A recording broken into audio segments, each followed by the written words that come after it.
Très chers téléspectateurs de la grande magazine Balade Monde, c'est avec un réel plaisir que nous vous proposons un nouveau numéro au niveau de la parc de la vallée de l'Ancélé. Aujourd'hui, nous allons entamer les troisième partie. Donc, vous qui nous suivez à travers Kin 24 Télévision, restez surtout branchés parce que vous aurez le plaisir de venir surtout regarder, voir tous ces animaux ici qui se trouvent à Kinshasa.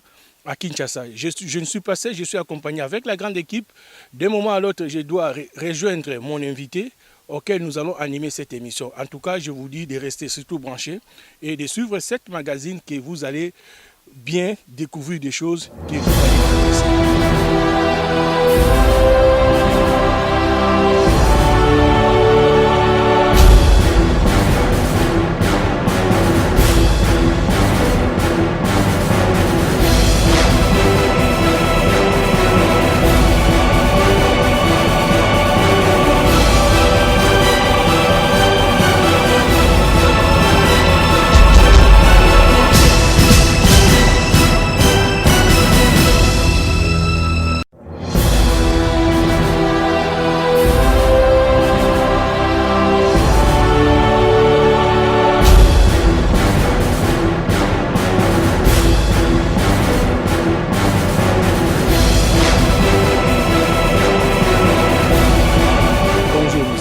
Bonjour et bienvenue au parc de la vallée de l'Ancélé.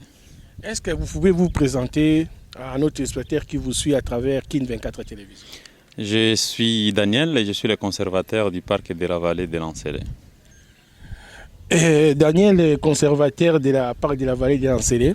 Lelo oyo bato bazolanda biso na cadre magazine balade pour eza découverte. Il faut tout balader. Tokomonisa bango nini oyo bazwa na occasion te pour que ebisa baya pe baya komona oyo biso tokomona lelo. C'est vrai que Toringito Banda balade na biso, en fait on va juste découvrir la merveille où ils ont un parc à la vallée de l'Ancélé. C'est vrai, c'est nulle part ailleurs. Plus proche à ville, Bozo et Loko la Oyo. On va commencer au niveau de l'entrée, comme ça, on a déjà apprécié la nature. À part la nature, et Tokoko bako découvrir différentes espèces et autozanango na parc Nabiso et vallée Ancélé.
On a qui parle de la vallée de l'Ancélé.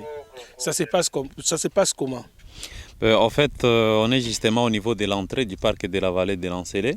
Ça se passe de cette façon-ci. Lorsque les visiteurs arrivent au niveau de l'entrée, vous remarquez qu'il y a une petite gate là, on écrit Gate 1. Okay. Le visiteur va s'arrêter là-bas au niveau de la Gate 1. Il va payer son droit d'entrée au niveau de la Gate 1. Et lorsqu'il a payé les droits d'entrée, on va lui faire porter les bracelets, qui signifie que cette personne-là a payé et il a le droit de pénétrer dans le parc. Donc toute personne qui arrive, il s'arrête, il paye, il porte le bracelet et en ce moment-là, il peut aller jusqu'au niveau du quartier général. Ok, d'accord. Bandeko bozoko kandenge conservateur zoko expliquer biso. Sikoyo tozo kota na elongo na conservateur surtout bozala vraiment branché, tozo banda vraiment proprement dit.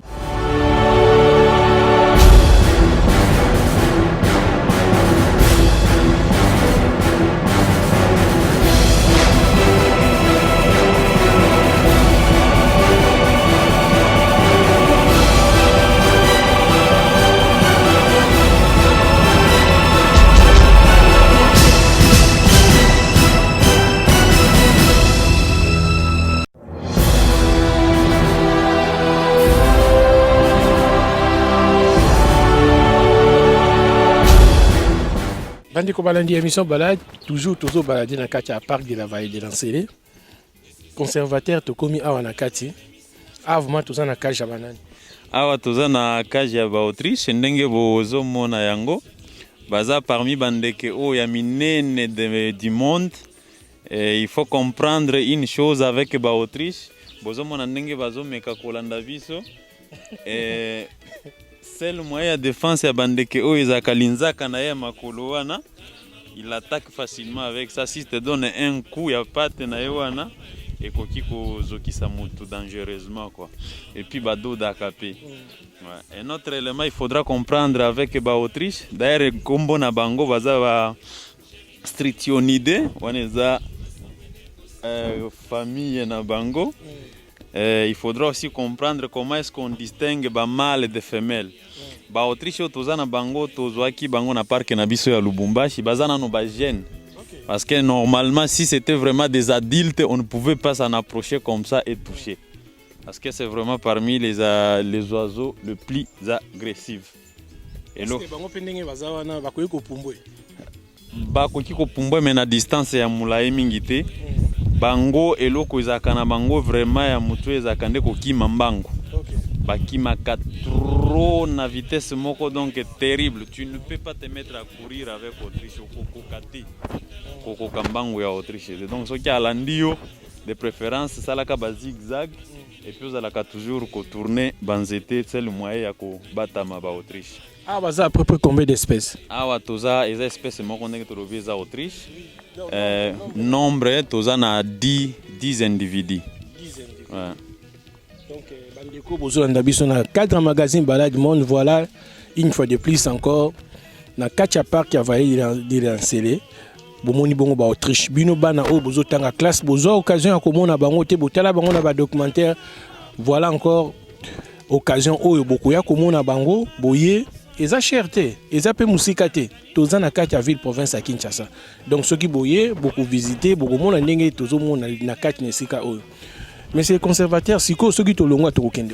Ceux qui te l'ont à Tokende, kotala ba dromadaire, ba âne, na ba chevaux, et puis to continuer balade na biso au fur et à mesure to présenter bino espèce nini to komona. Mais là comme ça il faut ko bakisa pona ko distinguer mâle na femelle pona espèce ya Autriche.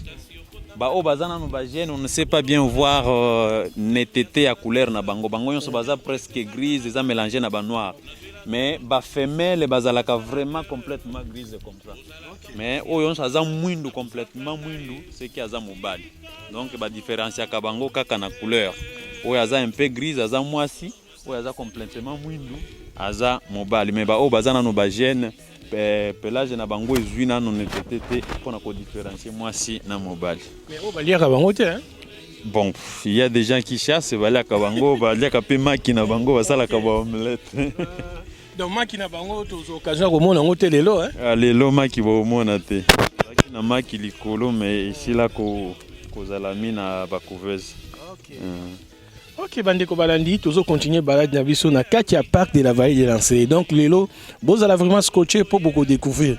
O ezaka ke bandeli beaucoup découvrir.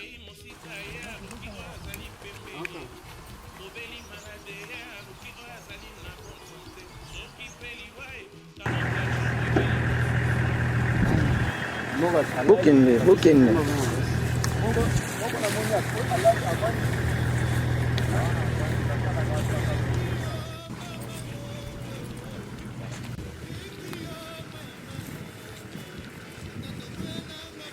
Bandeko balandi tozali toujours ko continuer visite na biso na kati ya parc de la vallée de l'Ansele.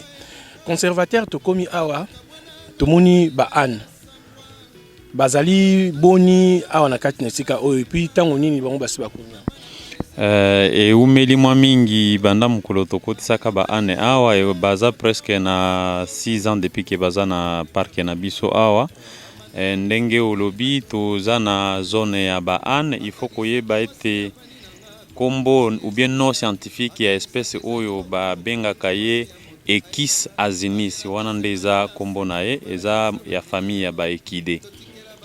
Eloko mosusu tokoki ko retenir par rapport ya ba merce ya ane oyo bomoni moko azalaki kolala na mabele eza teke ya kufi bamesanaka na bango kosala bain de sable eza moyen moko esungaka bango mpona kose detike ko enlever ba parasite na nzoto na bango.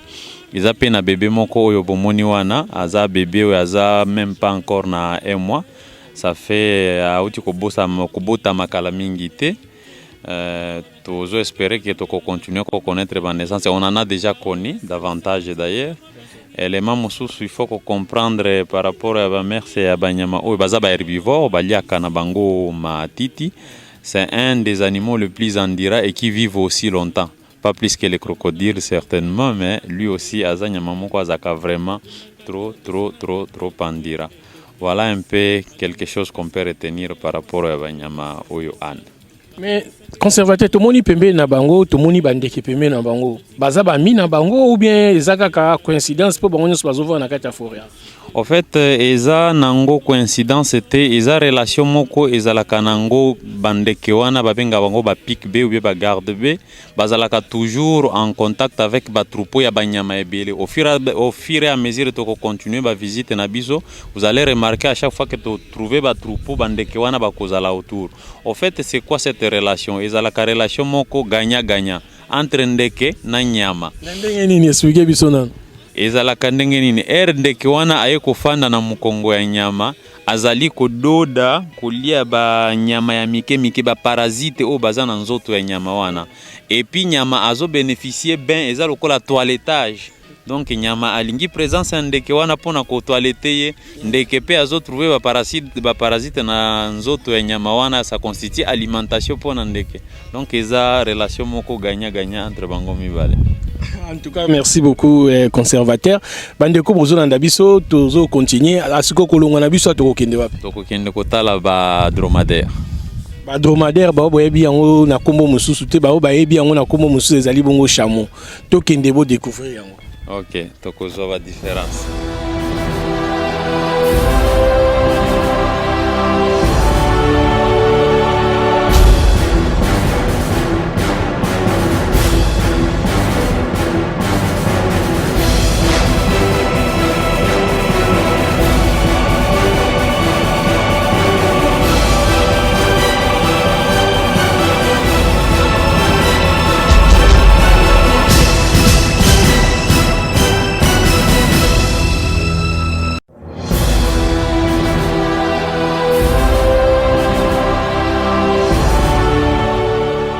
Vous allez toujours continuer dans le parc de la vallée.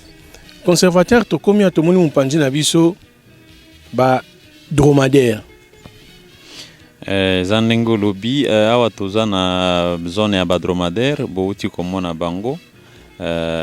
Toza na bango plus de 14 individus na espèce oyo ya camélidae. C'est quoi la différence entre dromadaire na chameau?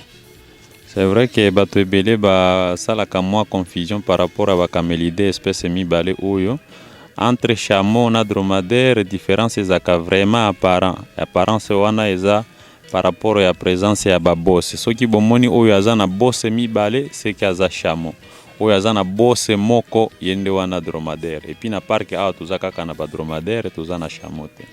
Ba dromadaire oyo eza na kati ya parc awa bauti na mboka nini? Oyo toza na bango na parc tozwa bango na Tchad bauti na mboka ya Tchad. Quand même pour te dire que Tchad moi ezaka moi mingi moi désert mais quand même va s'adapter bien. Oui va s'adapter parce que à un certain moment azanyama moko azaka na capacité d'adaptation presque na ba température nyonso. Bien sûr chameau il azalaka na facilité à s'adapter na malili ebele jusqu'à à moins 50. et puis dromadaire ya s'adapte à la chaleur et belé à s'adapte à la température même à 50. Donc ce qui veut donc dire depuis que tous en bango on a remarqué que Zaliko s'adapte très bien sans problème. Okay. Combien de mâles et puis combien de femelles? Sikoyo tozana au moins 4 mâles na ba mususu nyoso batikali sur effectif ya 14 wana baza ba femelle. OK. Siko après kolongwa to okende wapi? Soki tolongwa to kende komona ba chevaux, après ba chevaux to kembala moko komona ba rhinocéros. D'accord. Bande ko balade na biso toujours na Katia Park, bo bouger te pour découvrir le makambo ya bien.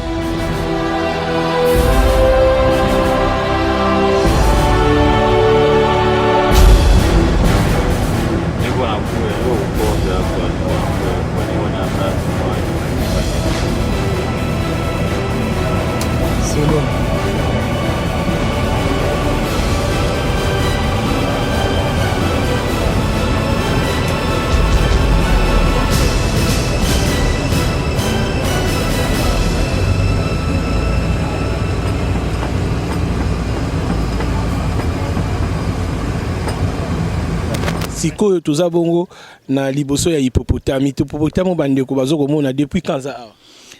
Ça doit faire maintenant 8 mois depuis que toza na bébé hippopotame oyo awa. Kombo na ye Kombo na ye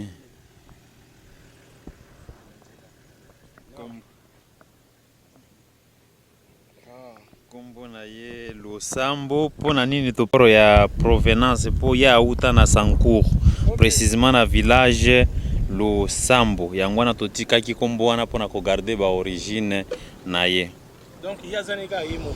Aza kaka yemoko, en fait il faut retenir aza bébé hippopotame na hippopotame ou bien hippopotamide bazalaka na deux espèces, toza na ba hippopotame né na ba hippopotame amphibie. Oyo aza hippopotame amphibie na kombo na ye scientifique eza Hippopotamus amphibius. Ce qui a coli mâle adulte akoki ko peser jusqu'à 3 tonnes de poids. Ouais. Donc aza parmi banyama oyo ba kozaka ba dégâts ebele en vie humaine. Ouais. Ye aza herbivore de nature, apasaka majeure partie atana ye na mai et puis na moi aza na kati ya mai et puis na butu abimi akei ko banda kolia matiti na ye. Il est vraiment actif la nuit, c'est là que aliaka abimaka juste na tomber ya nuit aye kozonga na très tôt matin azongi lisusu na site na ye na kati ya mai. OK. Bande en tout cas to sepeli to kosenga kaka bo batela bango malamu po bande ko bozolanda biso boya komona hippopotame yeyo. Botanga yango na classe mais bozo occasion komona yango te. Voilà grâce à Parc de la Vallée puis à travers émission balade toujours la Sabino yango pour que boya bo vivre bo mona yango etika la bino kaka te o bomona ki na classe kaka te o bomona ki na TV mais oyo yo moko komona yango eza vraiment important. Il faudra aussi savoir Losambo akomaki awazalaki vraiment mwana muke, il avait presque 1 mois et demi.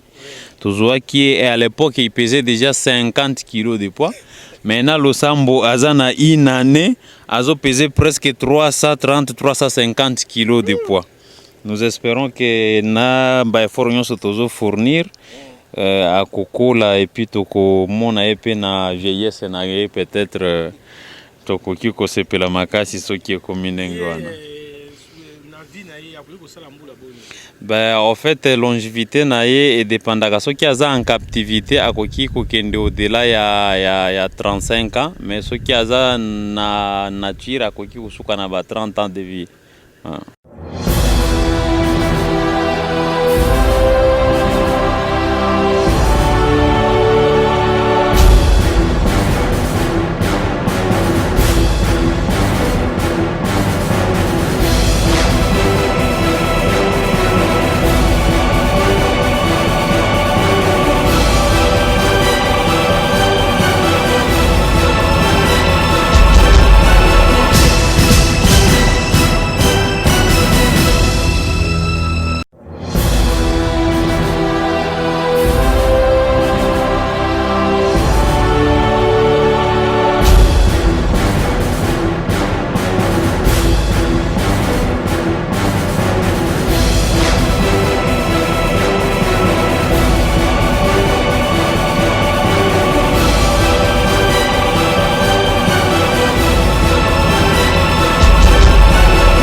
bazala ye moko ndenge wana ekozala soit que individu wana a présenté ba problème moko ya santé azokoka lisusu kotambola ensemble na groupe ako se retrouver atikali solitaire ndenge wana eza réseau ya liboso.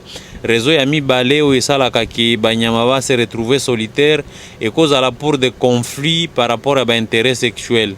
Ba gene o bazokola bakomi ko récupérer parfois ba femelle na groupe baza déjà makasi bakoki ko beta oyo aza déjà un peu vieux et puis ba écarter ye na groupe à se retrouver un peu solitaire. Et pour des raisons aussi il y a ba conflit intergroupe ba oyo baza makasi ba beta ka ba o baza faible, il peut se retrouver peut-être que ba bengani na groupe et puis à se retrouver solitaire ndenge wana. Mais sinon baza na ba groupe ebele ba vivaka toujours mixte ba mâle et femelle. Ok, bandeko balandi tozali toujours continuer balade na biso na kati ya parc de la Vallée.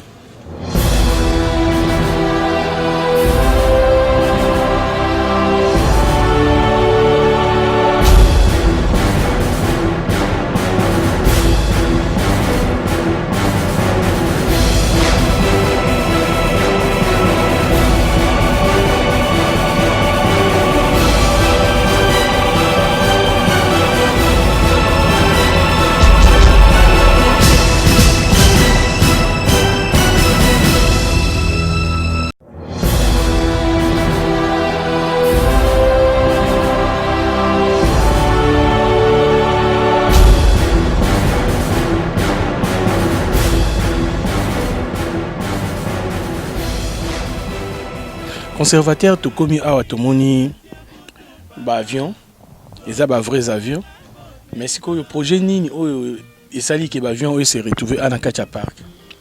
En fait na site na biso ya ba avion projet otoza nango eza simple. C'est vrai que site oyo eza na ouvert au public te. Merci na initiateur ya projet oyo. Oui, eza ndenge wana en fait azomeka tan soit pe ba moyen aza nango pour corridorer image lisusu ya eloko ya boye pembeni ya capitale. Ce qu'il faudra que bato baya pour découvrir bino moko ba merveille oza na parc ya Vallée de l'Ancélé. Bandeko ba surprise ezangi esili na noté toza toujours ko continuer balade na biso na kati ya parc de la Vallée. To balade na mo muke bongo bokomona tozo kende siko na cage ya Lion. Affirmatif, tokei kotala Valion. Ok, d'accord. Balade na biso.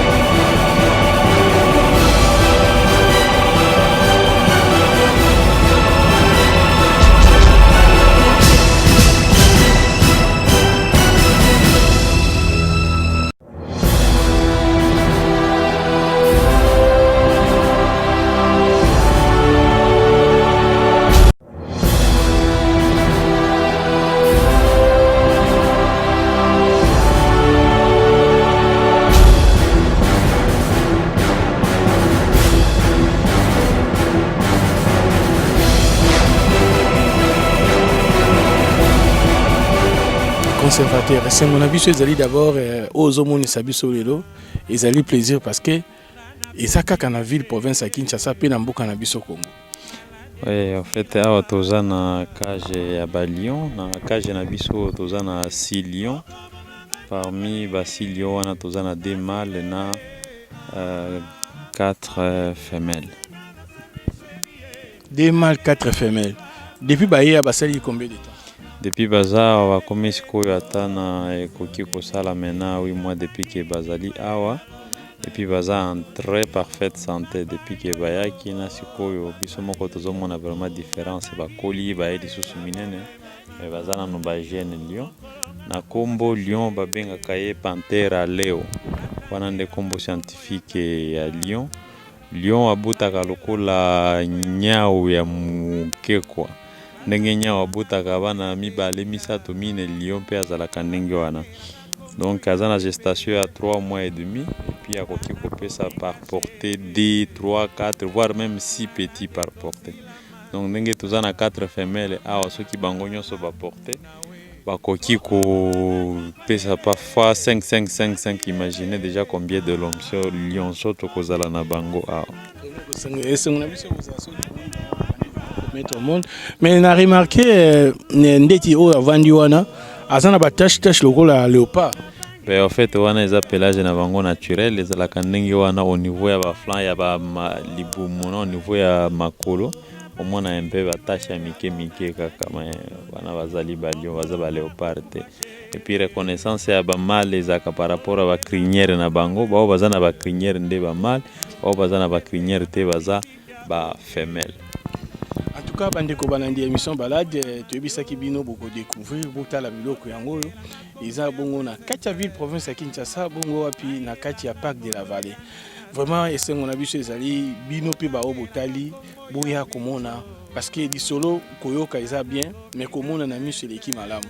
Bozwa temps ya kotanga yango na classe botala yango na ba documentaire mais zwa occasion ya koya komona yango. En tout cas conservateur pour na biso esengo. Merci beaucoup. Après kolongo a toko kende wapi? Soki tolongwe awa tokokende mpona kotala pe écosystème mosusu forestière au niveau ya source to visiter pe source moko parce que parc ya Vallée de l'Ancele eza pe na richesse abondante en réseau hydrologique toza vraiment na ba rivière ebele donc tokoleka na source moko pour que tomona source et puis totali pe écosystème eza na place wana ya source. En tout cas bandeko balandi balade na biso ezo continuer tokei bongo totala source. Conservateur tomoni ba lion mais toyeba kolia na bango lekaka ndenge nini pe baliaka nini?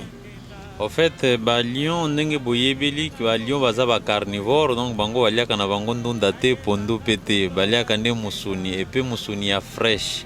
En fait ce que l'on fait avec ba lion na biso oyo toliesaka bango ngombe ils bouffent un bœuf entier par repas et on les nourrit 3 repas par semaine. Donc ce que l'on fait, lion vivaka na parc na bango ya munene ya 50 hectares.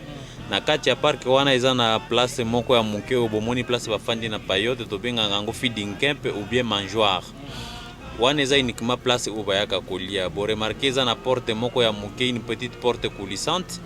Tokangaka porte wana balio baza na parc na bango ya munene toye na ndenge ya sima tokoti na porte to déposer B to déposaka jamais une proie vivante, on dépose toujours une proie morte tout simplement parce que tolingaka te ko développer instinct de chasse ya balion oyo toza na bango awa parce que baza pona visite ya bato il faudrait pas que topika bango dans la liberté totale d'autant plus que parc peza nzinga ba village eza ebele nzinga ya parc.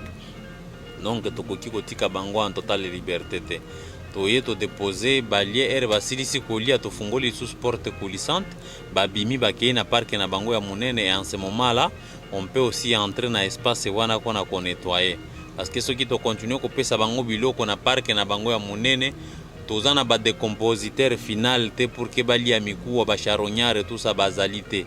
Donc mikuwa ekoki ko pola kuna na ba restant ya lima soki epoli ekoki ko bota lisusu ba germe mususu na ba malade mususu ya balion na biso yango wana totiaka bango na feeding camp balie wana basilisi babimi toye tobongisi esika wana pour na prochain repas.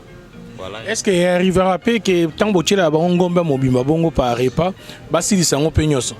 Effectivement, na kontaka kaka ne serait-ce que quelques minutes, pas même une heure, ce que tu es déjà ngombe mobimba dans une heure d'ita et comme ka mukuwa ba komo benda poso ba komo kolembola mikuwa ngombe mobimba ça ne prend même pas vraiment une heure d'ita 40-45 minutes toute la chair est partie tikali kaka mikuwa. Ok bandeko merci merci conservateur tozo continuer balade na biso na kati ya parc de la Vallée de l'Ancele.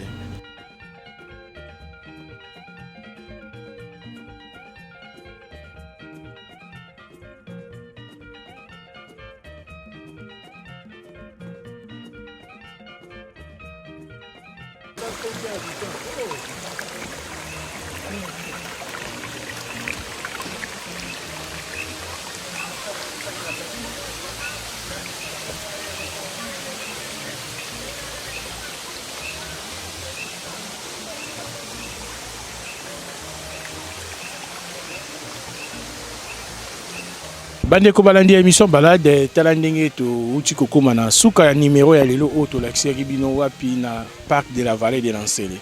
Mais na ko clôturer émission OET ce qui na ko passer message nanga et pas ya conservateur té. Conservateur en tout cas biso d'abord eza merci.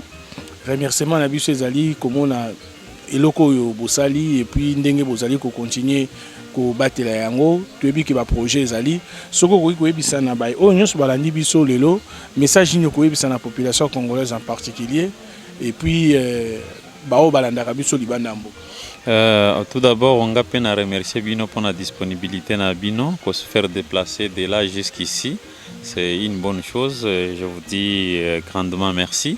Pour na téléspectateurs na biso bazali kolanda émission oyo boyeba ke oyo bozali komona na oyo bozali koyoka eza histoire te, c'est des choses vraies. Na parc ya vallée de Lansele ba image na onyoso bomoni wana ezali. Donc boya vous allez le découvrir vous-même. Tout ce que vous avez pu voir, tout ce que vous avez pu écouter, c'est des choses vraies, ça documentaire te ou bien montage te. Bokoki koya komona yango na parc ya vallée de Lansele. Toza wana pona seule mission ya conservation ya nature. En tout cas, merci conservateur. Tout le monde a ni bongo na numéro où ezali koya. Ceux qui ba mituna ezali. Tokozong est-ce que ceux qui mutalinga contacter bino ko benga bino numéro combien? En fait, numéro ya contact au yanga personnellement est 082 36 34 659. Mais na kopé 082 36 34 659.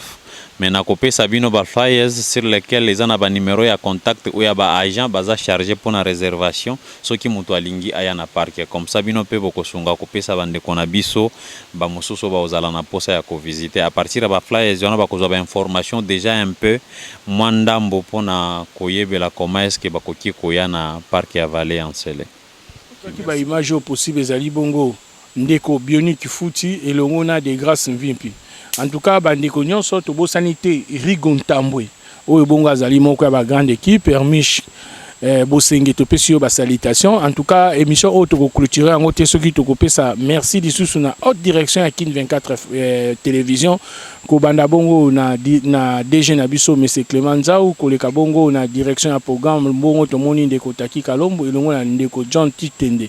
Tobo sanité, il y a John Vundi, maître Michel Nsungu Mwanantela, monsieur Eric Imbuta. En tout cas, bine beban so bolandi biso ceux qui ba suggestion ba remarque ezali bozanga te ko benga biso ceux qui ba question ezali bino ba o nyonso bozali pe na ba site touristique l'émission balade là ezali wana pona ko faire découvrir yango boko benga biso na ba numéro ezali wana tobo sanité ko yebisa pe ko rappeler na ba partenaire nyonso bali ko accompagner émission balade.